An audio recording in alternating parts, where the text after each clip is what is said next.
নিতে শুরু করেছে। কয়েকদিনের মধ্যে নির্বাচন কমিশন গঠন হয়ে যাবে। তারপর থেকে নির্বাচন আয়োজন করার সমস্ত দায়িত্ব তাদের উপর বর্তাবে। শেখ হাসিনা নয়, চাইলে নির্বাচনে অংশ নিতে পারবেন তার ছেলে সজীব ওয়াজেদ জয়।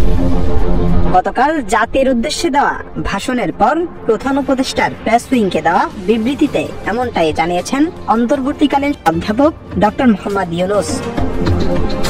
সেই সাথে তিনি আরো জানিয়েছেন কিভাবে এবং কোন নিয়মে ফিরতে পারবেন জয়। বিস্তারিত জানাচ্ছেন সহকর্মী ইয়াসিন আরাফাত। জুলাই আগস্টের তীব্র গণ অভ্যুত্থানে ক্ষমতাচ্যুত হন সাবেক প্রধানমন্ত্রী শেখ হাসিনা।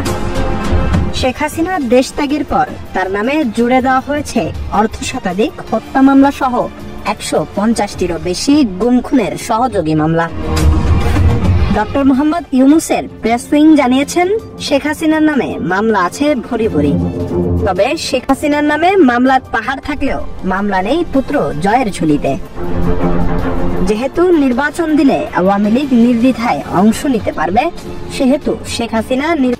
ভিডিওটি এতক্ষণ দেখার পর আপনাদের কিরকম লাগলো অবশ্যই আমাদের কাছে মতামতটি জানিয়ে দেবেন। আর এইরকম 24 ঘন্টায় খবর পেতে আমাদের চ্যানেলটি সাবস্ক্রাইব করে পাশে থাকবেন। আপনাদেরকে অসংখ্য ধন্যবাদ।